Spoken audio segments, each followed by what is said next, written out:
after Earth was formed, God created Adam, the very first human. He gave Adam dominion over everything, the birds in the sky, the fish in the sea, but as powerful as Adam was, he was still lonely, no one to talk to. One evening, after a long day of naming animals and probably chasing squirrels, Adam went to sleep. God saw this moment as an opportunity to make Adam happy. So he took out a rib and created the perfect companion, Eve. When Adam woke up and saw Eve for the first time, the two got along great. They explored paradise, laughed, and Adam even gave Eve a giant flower. Then God stopped by and gave them one rule. Do not eat the fruit from the tree of knowledge. Simple, right? They both agreed and went about their day. Adam got back to naming animals. Meanwhile, Eve ran into a serpent. This snake wasn't just slithery, he was slick. He told Eve that God was just gatekeeping and insisted she eat the fruit. Eve hesitated. She knew the rule, but the serpent was convincing. Too convincing. So she took a bite, then walked over to Adam and asked him to try it. And just like that, everything changed. Adam realized what he'd done. The boy panicked. He and Eve dove into the bushes thinking a couple leaves could hide them from the creator of the universe. Then suddenly God pulled up and asked where his children were. They had no choice but to reveal themselves. God asked why they were hiding, even though he already knew what happened. They told God that they ate the forbidden fruit. God was not happy. Sin and death officially entered the world that day, and the paradise party was over. Adam and Eve begged for forgiveness, but the damage was done. God banished them from the Garden of Eden and handed them clothes to remind them what they lost. But God wasn't done yet. He turned to the serpent, then summoned thunder from the sky like he was aura-maxing. The serpent froze in fear, trembling. Then God rebuked him on the spot. Then the serpent ran, and as soon as the serpent thought he was safe, after Adam and Eve were sent out of the garden, they began a new life, and soon they had two sons, Cain and Abel. Cain, the firstborn, became a farmer. He worked the soil and took pride in growing fruits and vegetables. Abel, his younger brother, became a shepherd. He cared for flocks and had a soft spot for his animals, especially one prize calf he raised with care. Abel had a cheerful spirit, always doing his best, while Cain often kept to himself. Over time, Cain started getting feelings of jealousy. One day, both brothers brought an offering to the Lord. Cain brought some of the crops he had grown, but they looked like scraps. He didn't even try to get good ones. But Abel went above and beyond. He offered the best of his flock, choosing the healthiest and fattest young calf as his gift to God. He gave it with a sincere heart, and God was pleased. So the two of them were running in circles filled with joy. But from the distance, Cain was watching. For him, he had enough. Jealousy had been growing in him like a beanstalk. So he went over to Abel's little hut and told him they should hang out somewhere just to chill. Little did Abel know this was going to be his last hangout ever. Quickly they made it to no man's land, a dry, quiet place far from everything. Cain was waiting for this moment. He told Abel to look, and while he was distracted, it was too late. Cain took him down. The boy's life was taken away. Cain snuck back inside the garden only to see God appear right in front of his face. He asked where his brother was. Cain tried to act clueless, but God knew everything and was furious. The joy that once filled the land disappeared. A heavy judgment fell on Cain. From that day forward, his harvests would fail, plants would wilt, fruit would rot, and the soil would no longer welcome him. After Cain killed Abel, earth was full of evil. Wickedness ruled the land, and God regretted making man on earth, and his heart was full of grief. He decided he was going to wipe out all humans except for Noah and his family. Noah was a jolly boyo. He loved God with all his heart, even when no one did. As Noah went off to buy some seeds until unexpectedly God showed up. He warned Noah of a massive flood big enough to cover the earth, so he told Noah to build an ark. A gigantic boat that would carry Noah, his family, and two of every living creature, male and female. Noah didn't question it. He just nodded and got to work like a good boy. He started off gathering wood for the ark until a group of boys pulled up with fresh fades, loud sandals, and zero respect. They asked Noah what he was doing, and Noah told them that he was making an ark because God was going to flood the world. But they laughed, mocked the poor boy, and called him crazy. Eventually, they left him alone. But Noah kept going, year after year, until finally the ark was done. The same gangsters came back, still talking nonsense, saying he'd trying to make a wannabe Titanic. That's when Noah's wife stepped in. She crashed out. She pressed them and built up so much aura they backed off. And before you know it, all the animals showed up 2 by 2. Meanwhile, the gangsters still goofing around, stealing apples like it was snack time. But then, rain. They were startled by the sudden rain, then out of nowhere, God appeared. The gangsters tried to act tough, sizing him up like they had a chance. But nah, they were about to get heavenly humbled. The flood rose and kept rising. The gangsters cooked. No floaties, no future. Slowly, the tide absorbed the boys into the ocean floor. But for Noah, the ark rose with the water. The flood was so strong, the ark started to spaz out. After many days, Noah released a dove, hoping for a sign. Nothing at first. But one day, it came back with a leaf. Land was near. Noah and his crew started dancing on deck, probably the first ever flood party. After a few more days, the ark gently landed. When they stepped outside, they were shocked. Everything was gone, scattered. But in that moment, God gave them a promise. A rainbow stretched across the sky. It was his covenant. He promised he would never flood the earth again. After the great flood, humanity bounced back, and unfortunately so did wickedness. People were back in their rebellious phase, thinking they were unstoppable. Then came 3 guys. Egos so massive, the flood looked like a puddle in comparison. They kept bragging about themselves, acting like they invented dirt. One of them suddenly had an idea: what if we could make a tower so big it would reach the heavens? It sounded ridiculous. Turns out they were legit about this and even asked their besto friendo to help out, and he agreed gladly. It really looks like they're gonna be struggling now. Have fun building this all by yourselves, but that was until Baba Tuman pulled up. And he didn't come alone. He brought his whole bloodline, uncles, cousins, and what looked like the ancestor of LeBron James. So, in no time, the boys got to work like a good boy with too much confidence. The tower was still nowhere near done. Did that stop them? Absolutely not. They kept hyping themselves up like they were better than everyone else on Earth. Then everything changed. The sky darkened. A strange light appeared in the distance, and just like that, the construction zone turned into a holy intervention. They walked toward the light, and there he was, the Creator himself. God looked at them. Too much aura to comprehend. Their egos? Larger than the sun. And somehow they denied it. Great move, boys, you guys are cooked. So God took matters into his own hands. He told them they aren't gonna speak in the same language anymore. And just like that, disaster struck. One guy started to speak Japanese like he was the main character, and one of the boys straight up changed his name to Amir. The tower plans were cooked. No one knew what anyone else was saying. All that teamwork was gone. Then God came back and told them this is what they get. But they didn't even understand and were still yapping. Then one by one they disappeared, scattered around the earth, and the building was left incomplete and was called the Tower of Babel. A couple of years passed after the Tower of Babel incident, and down the road came a man named Abraham.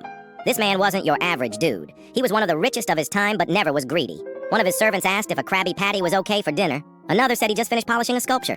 Life was good. Abraham had the fries in the bag, a legendary beard, and a beautiful wife named Sarah. But despite having everything a man could dream of, something was missing. He had no son, no one to carry the family legacy, and that started to eat him. So one day, God told Abraham to pack up and go to Canaan. For a second, the boy thought he said Canada. He was already ready for maple syrup, but God corrected him real quick. He promised Abraham something big. He'd become the father of a great nation. Abraham didn't ask questions. He obeyed like a good boy. So he grabbed Sarah, packed the camels, and headed off to Canaan. When they arrived, a cozy tent was already ready. Smooth setup. And eventually, it happened. Abraham had a son. He named him Isaac, a cheerful little guy who was always running around, laughing, probably asking too many questions. Life was good.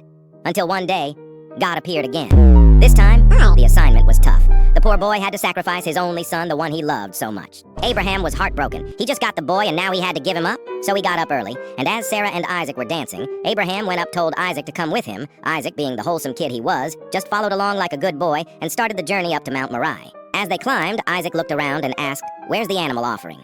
Abraham, keeping it subtle, just said, "You'll see."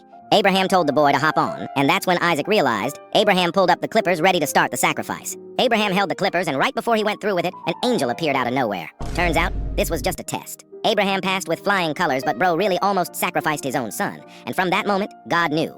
Abraham was all in. After Abraham, his son Isaac grew up into a wise man, married a lovely woman named Rebecca, and together they had 2 jolly boyos, Esau and Jacob.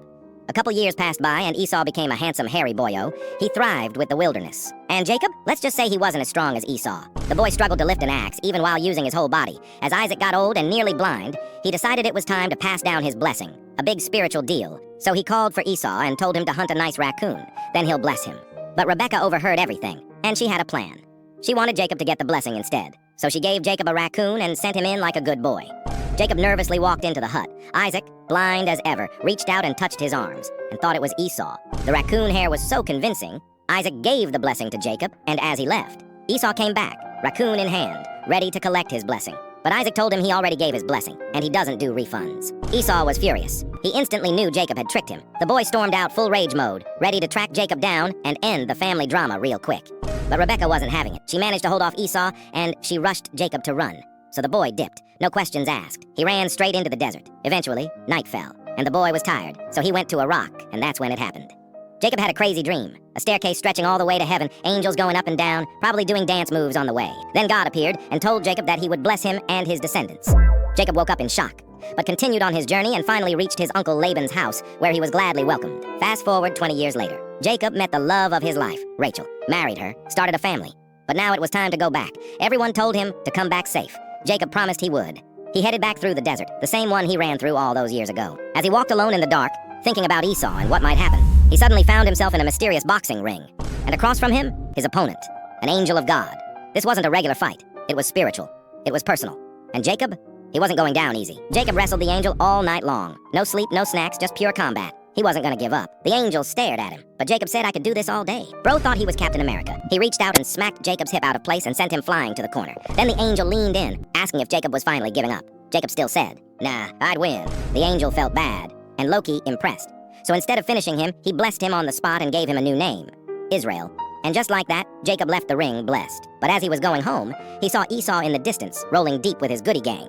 Jacob panicked. Boy, why are you panicking? This is light work for you. But the boy brought the Avengers. One guy looked like Ant-Man, another one was solid gold, and some were acting like wannabe werewolves, but there were mutants everywhere. You wrestled an angel boy. You could easily cook them. But to his surprise, Esau ran toward him. Not with hands, but with hugs. Turns out Esau had forgiven Jacob a long time ago. He missed his brother. Jacob cried along with his brother, probably even the angels backstage. The family drama was finally over. But Israel's story had only just begun. As Israel aged, he had a son named Joseph, a cheerful, bright-eyed, jolly boyo. One day, Israel gifted Joseph an RGB limited edition marshmallow drip. He did this because he favored Joseph over his other sons. Joseph was grateful like always. Can't say the same for his brothers. They were pissed. They couldn't believe Joseph was getting all the attention. They even wanted to end his life.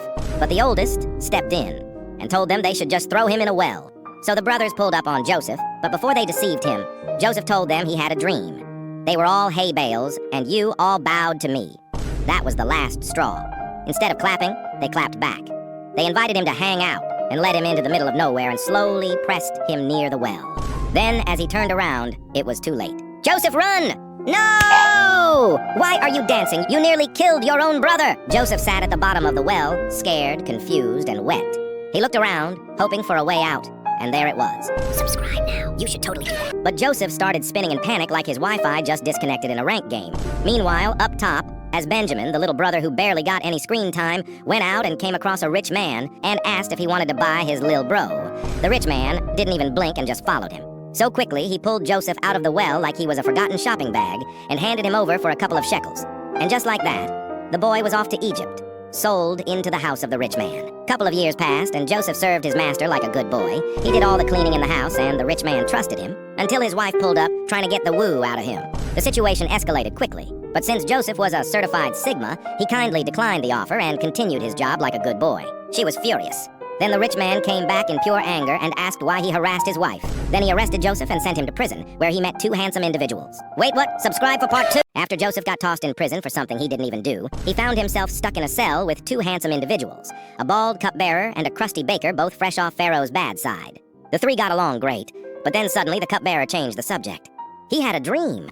It all started as the cupbearer was picking grapes from a vine. Then suddenly, Pharaoh pulled up and Mr. Baldy handed the fresh grapes, and Pharaoh was grateful. Then the baker opened up saying he had a dream as well, saying he was a loaf of bread. Then out of nowhere, birds pulled up and started eating him alive like he was an op. This didn't look like a dream. It was a nightmare. Joseph looked at the cupbearer and said, "You'll get your J-O-B back." Then he slowly turned to the baker and told him he's cooked, literally. The baker blinked and called him a liar. But before anyone could say another word, a guard walked in and told the baker, "You've been sentenced to death." It looks like Joseph was right all along. They all were in such grief until another guard hopped in and told the cupbearer he was free. Looks like Pharaoh wants his juice guy back.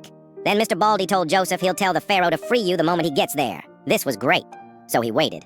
For days, he was still waiting to be set free. Joseph was getting impatient. Oh, nah, bro is not Gihun. But after a while, Joseph found a new interest. He saw this plant and took care of it day after day after day. He tended the plant like it was his own son until it finally was fully grown. But as he turned around, he spotted something you should do right now. Well, what are you waiting for? While Joseph was still doing reps in prison, Pharaoh was having a full-on crisis. The man had a weird dream, and his so-called wise men were clueless. Let's be honest, they weren't very wise, and half of them didn't even look like men. Then out of nowhere, the cupbearer finally remembered Joseph. Only took him 2 years and a promotion. Then he told Pharaoh he would bring him the boy. He was a bit ashamed since he had forgotten him for 2 years, but Joseph wasn't mad but glad he saw him again. Then Joseph was brought up for the first time in years. Pharaoh started explaining the dream. He was chilling by the river. Then there were 7 fat, juicy cows rolled in like walking Big Macs. But just when it was looking like a Chick-fil-A ad, 7 crusty, bony cows pulled up. Looked like they hadn't eaten since Genesis chapter 1. It looked like Pharaoh had no control over his dream. He was helpless. Then they started eating the fat cows, one by one, until they were all gone. Okay, Joseph, how you gonna explain this nightmare? But Joseph didn't flinch. He calmly broke it down. 7 years of goodies, followed by 7 years of famine. Pharaoh was so impressed he made Joseph second in command of all of Egypt. This was too good to be true. Wait a minute, we have a part 3. After Joseph became second in command of all of Egypt, he immediately started putting his big brain plans into action. He told Pharaoh they needed to store food before the famine hit, so Pharaoh told his men to prepare the goodies. And for 7 straight years, the harvests were massive. It looked like they used the sprinkler method with a couple of mooncats. So quickly, Joseph went over to check on the storage, and wow, this storage was queso feeding level. But just as he was admiring the view, Mr. Baldy popped in using a corny odd joke. I can tell why Pharaoh had enough of him. And just like that, the famine began. The sun turned ruthless, the fields dried up, and even outside of Egypt, crops vanished. Back in Canaan, Joseph's old home, things were getting rough. So his brothers packed up and made their way to Egypt, desperate for food. As soon as they entered the temple, Joseph saw them for the first time after 22 years. But they didn't recognize him. These boys were the same ones who threw him in a well, now asking for his help. Reuben, the oldest of the boys, stepped up respectfully asking for food to help the family survive. But Joseph asked them if they had a little brother. Reuben kept it real and said yes. Then Joseph told them to bring him next time. Quickly, he handed them the food and sent them off like a good boy. Joseph looked at them as they went away. He missed the boys a lot, despite what they did to him. Back in Canaan, the boys arrived home because they now had to convince their dad to let them take Benjamin, the youngest, most protected boy in the family. Israel hesitated, still scarred from losing Joseph, but finally agreed, so the squad pulled up to Egypt again, and Joseph saw Benjamin and kept his cool. He invited all of them to dinner they couldn't refuse. The table was stacked. Beanstalks, candy blossoms, golden mangoes. The whole squad feasted like kings. But as soon as dessert ended, the boys grabbed their bags and dipped. Then out of nowhere, a guard appeared. He stopped the boys cold. Someone had stolen the royal sun blossom. Everyone was shocked. So the guard started checking bags one by one, until Benjamin's bag was opened. There it was, the sun blossom. The guard didn't even wait. He immediately grabbed Benjamin like he was caught in 4K and marched him straight to Joseph. The brothers were stunned. Joseph knew Benjamin didn't steal it, but he tested them by sentencing Lil Benji to death, until they all stepped up wanting to take Lil Benjamin's place. Joseph couldn't handle it anymore, the boys changed, so he revealed himself to be Joseph. The brothers were shocked. They couldn't believe it. They all missed him, and Joseph couldn't stop smiling. Soon after, Joseph had his father Israel brought in from Canaan. The moment they saw each other again, tears. It had been years, but here they were, a family reunited. Israel looked around at his sons, no longer just brothers. Now they were something more. The 12 tribes of Israel.